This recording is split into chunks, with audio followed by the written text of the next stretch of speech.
Bonjour à tous, j'espère que vous allez bien. On se retrouve aujourd'hui en cette journée d'Halloween ou de Samhain pour faire un petit tirage spécifique que je voulais vous proposer. Et donc pour ça, vous pouvez voir la petite sélection de tarots et d'oracles que j'ai réalisée.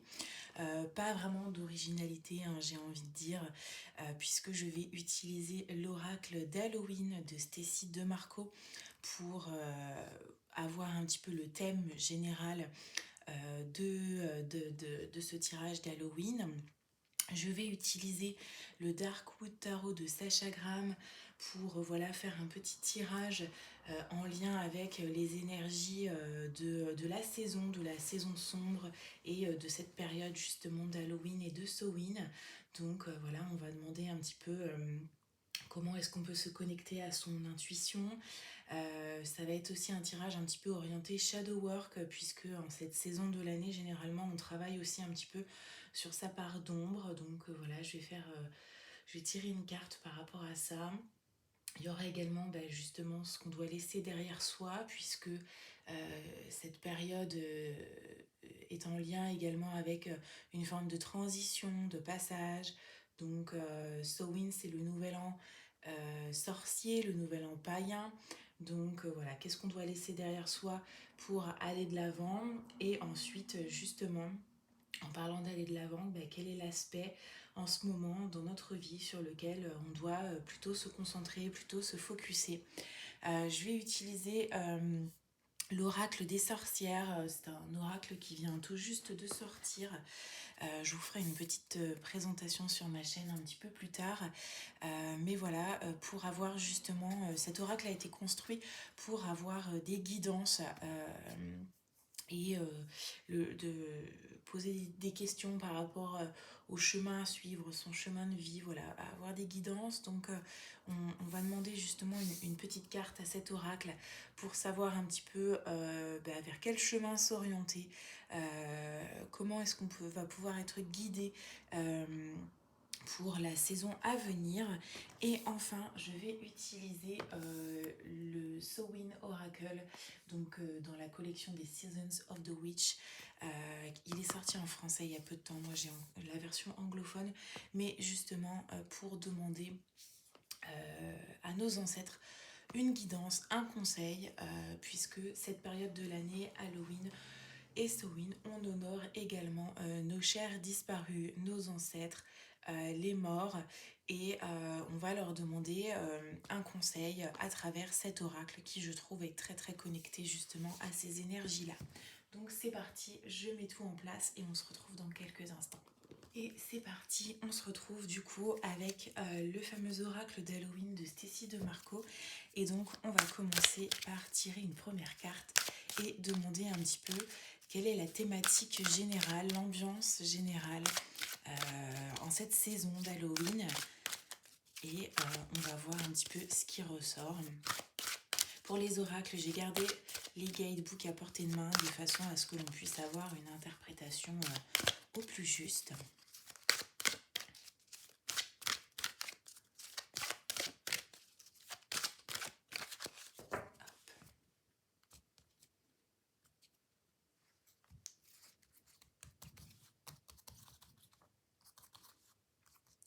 Alors, quelle est la thématique de cette saison ?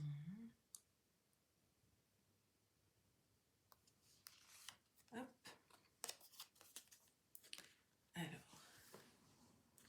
et on va regarder tout de suite ensemble. L'amour éternel, l'amour transcende la mort et vit à jamais.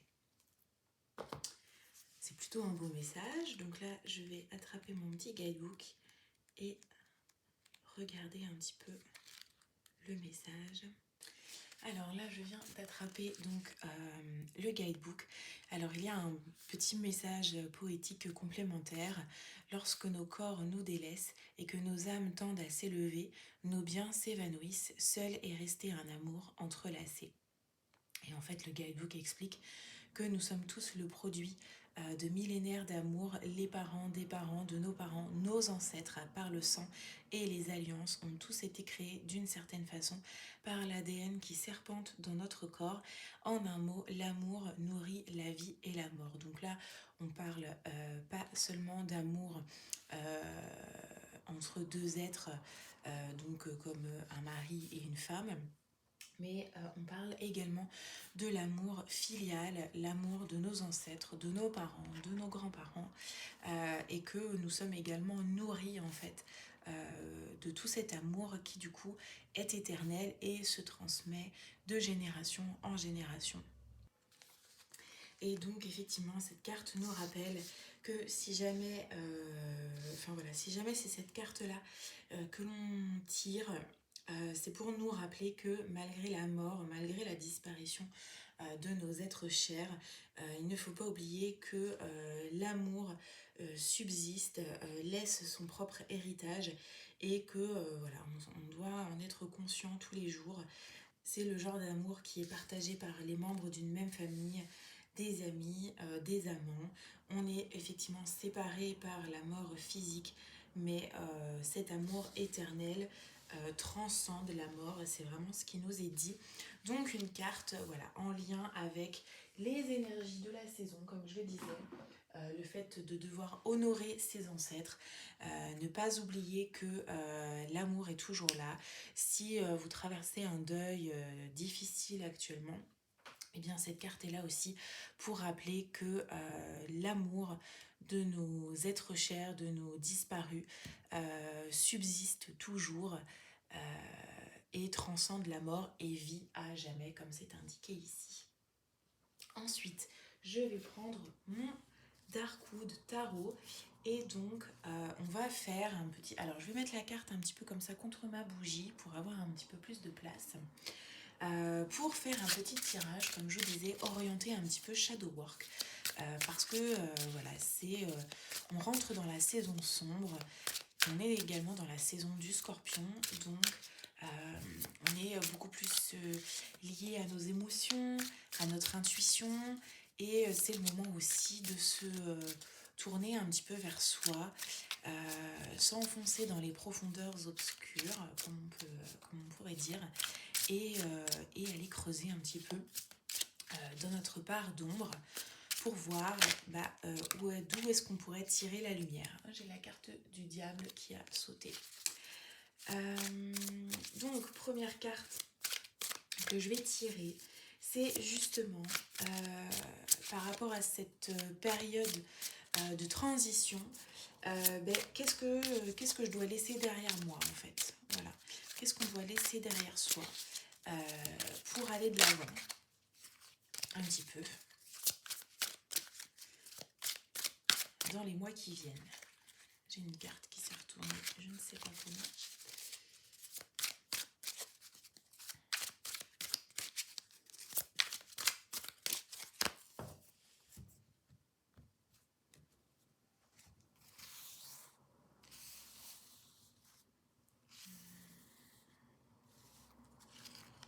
Tac, je vais prendre la carte, je vais la mettre là.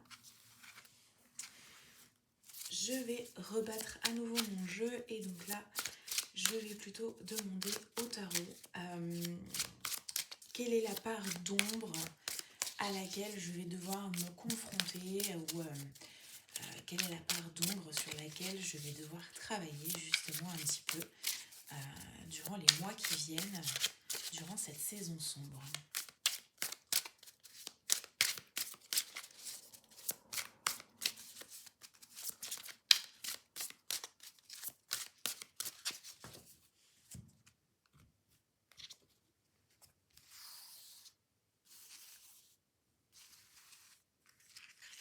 Tac.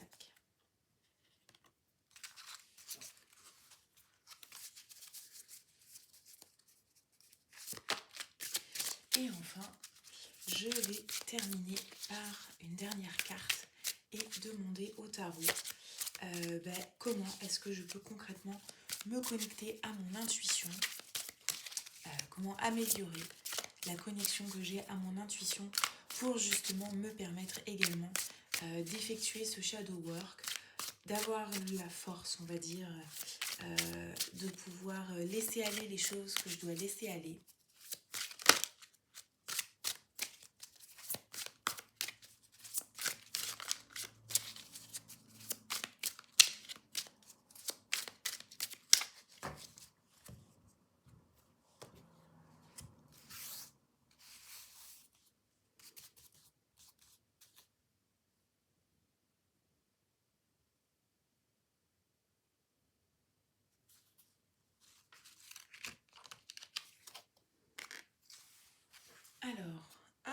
je vais mettre les cartes comme ceci. Voilà. Je vais essayer de remettre celle-ci comme ça, pour qu'on puisse voir. Et donc, on va découvrir ensemble les différentes cartes. Donc, la première, ici, c'était qu'est-ce que je dois laisser aller, qu'est-ce que je dois laisser derrière moi pour justement pouvoir aller de l'avant durant cette phase de transition. Le magicien. Alors justement, cette carte du magicien, ou plutôt la magicienne dans ce cas-là, c'est vraiment la carte de l'action en fait, du passage à l'action. C'est une carte qui nous invite à agir. Ça veut vraiment dire qu'on a toutes les cartes en main, toutes les compétences, toutes les capacités pour pouvoir passer à l'action et réaliser en fait nos intentions. Généralement, ça signifie que l'on sait déjà précisément ce que l'on veut, on a déjà les idées claires, on a vraiment une volonté justement d'initier cette action. Et en fait, cette carte est là aussi pour nous rappeler que c'est au présent qu'on agit, c'est pas dans le passé, en réfléchissant sans arrêt sur les choses du passé ou en étant justement dans plein de projections d'avenir, mais il faut être dans l'instant présent pour justement pouvoir avoir cette force d'action et mettre en place ses intentions en fait.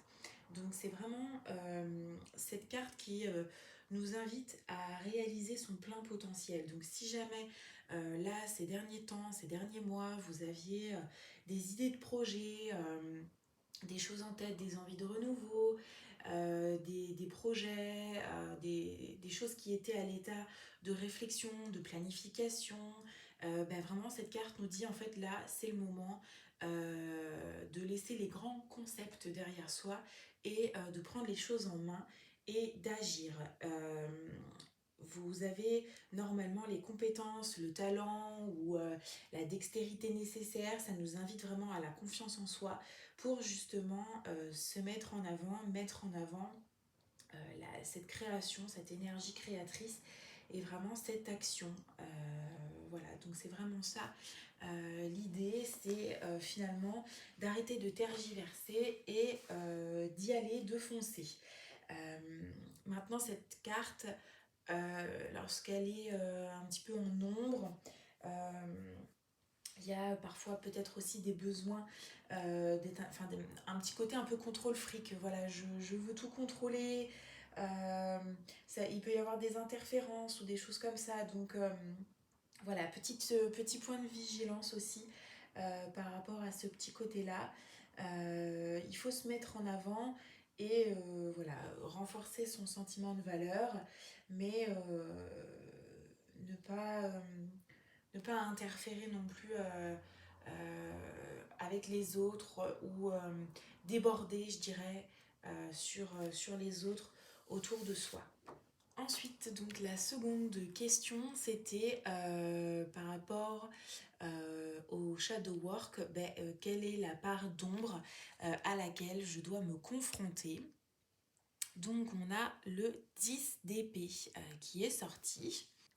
Alors, ce 10 d'épée, lorsqu'il est orienté shadow work et part d'ombre, ça nous invite justement à sortir un peu des sentiers battus, de se redresser, justement essayer d'aller trouver la lumière, faire face à la lumière. Et ça nous invite à prendre activement soin de soi, choisir plutôt des activités qui vont vous nourrir sur ces mois à venir, rester fidèle à soi-même et à sa personnalité, à ses engagements, ses valeurs.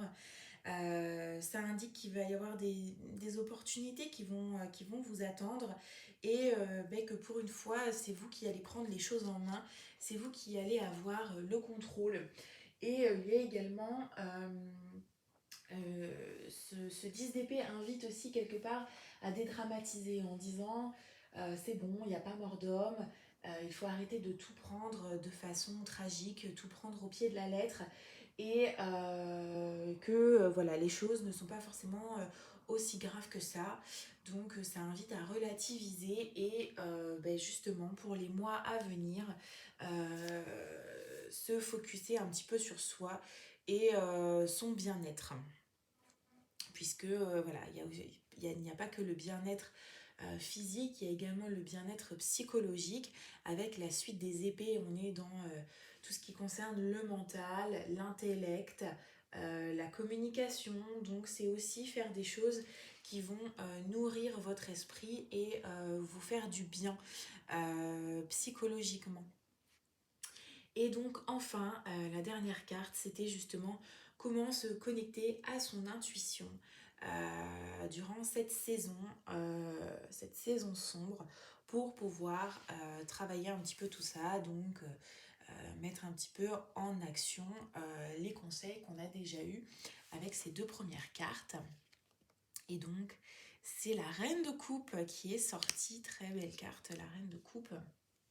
Et pour le coup, la Reine de Coupe se prête vraiment extrêmement bien justement à cette question, puisque la Reine de Coupe, elle représente vraiment la sensibilité, l'empathie, l'intuition.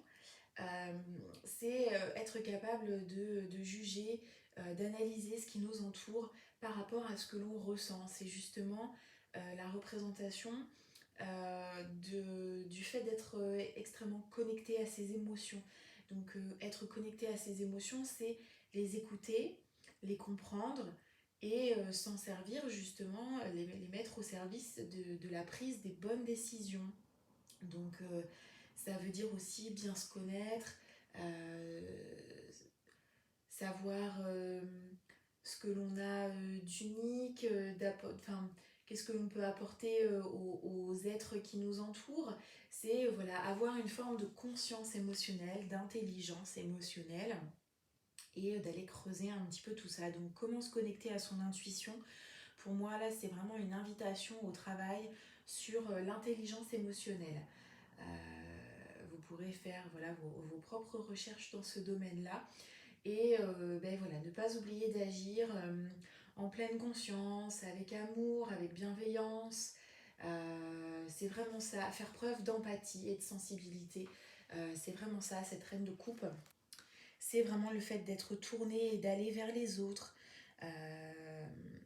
Et c'est également voilà, être attentif à ce que l'on ressent, à ce qu'il y a à l'intérieur de soi.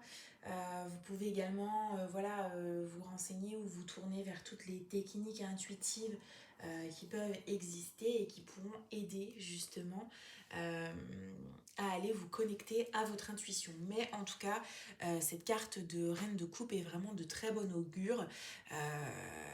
Et pour moi, c'est en lien aussi le fait d'être lié à la sensibilité, aux émotions. On a la carte de l'amour ici qui est ressortie.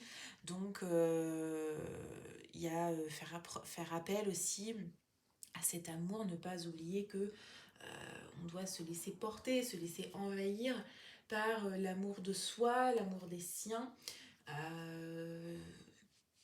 Carte très réconfortante, je trouve, tout comme celle-ci, dans ce tirage pour cette saison justement où l'on doit honorer ses ancêtres. Ensuite, je vais me saisir de donc The Oracle of the Witch. Je ne l'ai encore jamais utilisé, donc il va falloir que je batte très très bien les cartes pour vraiment bien les mélanger. Et donc là, je vais justement demander une guidance pour les mois à venir. Donc voilà, quel chemin emprunter, vers quel chemin s'orienter pour les mois à venir, donc pour cette saison sombre.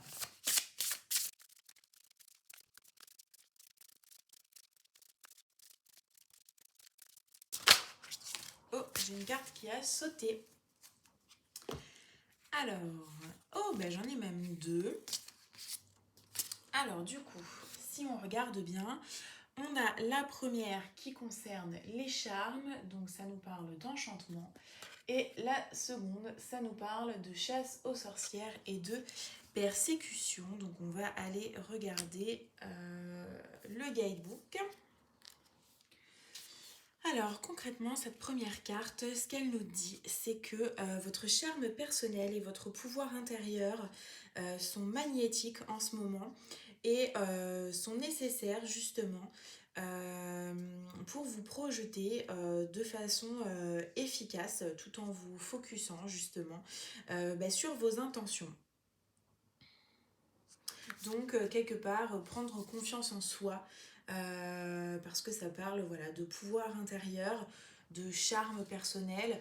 On voit justement cette jeune femme qui se regarde dans le miroir, donc je pense qu'elle apprend aussi à s'aimer elle-même. Donc, voilà, prendre confiance en soi pour justement ensuite passer à l'action, hein. On en revient un peu à ce message du magicien, je trouve que c'est quand même plutôt en lien pour justement passer à l'action et réaliser ce que l'on souhaite réaliser, puisque voilà, ça nous parle de se projeter de façon effective. Donc voilà ce qu'il en est pour cette première carte. Et je vais regarder la seconde. Et donc cette carte de chasse aux sorcières, elle nous dit tout simplement de rester fort parce que vous êtes talentueux, peu importe ce qu'en pensent les autres, peu importe les réflexions qu'on peut vous faire, c'est soit la peur des autres, la jalousie des autres, et faites éclater votre vérité ou mettez en avant votre pouvoir personnel, connectez-vous à votre pouvoir personnel et encore une fois, hein, ça parle de confiance en soi, d'aller de l'avant, peu importe ce que pensent les autres. Et pour moi, ça fait également écho à ces deux premières cartes, donc c'est-à-dire aller de l'avant, passer à l'action, prendre confiance en soi, et ici veiller aussi à son bien-être psychologique, son pouvoir personnel, faire appel à ce pouvoir personnel. Donc pour moi, on est toujours en lien par rapport à ça, ne pas oublier la douceur, la bienveillance et l'empathie avec cette reine de coupe, je trouve. Et donc enfin, je vais me saisir du Samhain Oracle de Season of the Witch pour justement demander un conseil de nos guides.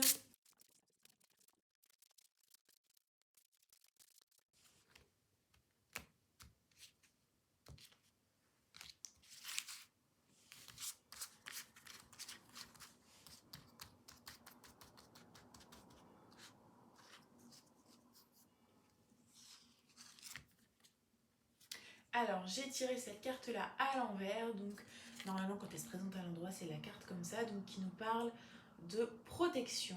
Donc, je vais regarder tout de suite, je range. Alors, du coup, quand je regarde un petit peu dans le guidebook, cette carte, lorsqu'elle est tirée à l'envers, elle nous invite justement à la vigilance concernant certaines influences qui sont autour de nous et qui pourraient ne pas toujours avoir les meilleures intentions du monde. Donc justement, pour vous protéger, vos ancêtres vous invitent à prendre un petit peu de recul, faire parfois un pas de côté, prendre le temps justement d'analyser un petit peu la situation, faire appel à son intuition justement, de façon à penser à se protéger soi-même avant tout. Ça nous invite également, alors si jamais vous pratiquez la magie, à effectuer des sorts de protection, de travailler un petit peu tout ça, ou bien voilà, des charmes de protection pour renvoyer les énergies négatives vers leur origine. Mais ça nous invite aussi à la lithothérapie, à avoir des cristaux de protection avec soi pour justement nous aider et nous supporter, nous soutenir plutôt dans cette démarche. Vous pouvez également vous munir, je pense, de cristaux qui favorisent la connexion à l'intuition. Déjà pour travailler ça, développer ça, et puis justement en étant mieux connecté à son intuition, on appréhende mieux le monde et les personnes qui nous entourent. Donc voilà un petit peu ce à quoi nous invite cette carte. Et ça nous parle de se chérir soi-même avant tout. Voilà, on en revient un petit peu à ce qui était dit avec cette carte de 10 d'épée, penser à soi, s'aimer soi-même ici avec cette carte oracle également. Donc voilà un petit peu pour ce petit tirage des énergies d'Halloween ou de Samhain, comme vous voulez. J'espère que ça vous aura plu, que ça vous aura été utile, que ça vous donnera envie, pourquoi pas, de sortir vos propres jeux pour reproduire ce tirage de façon plus personnalisée. C'est tout pour moi. Je vous souhaite un très joyeux Halloween, un très joyeux Samhain et je vous dis à bientôt pour une prochaine vidéo.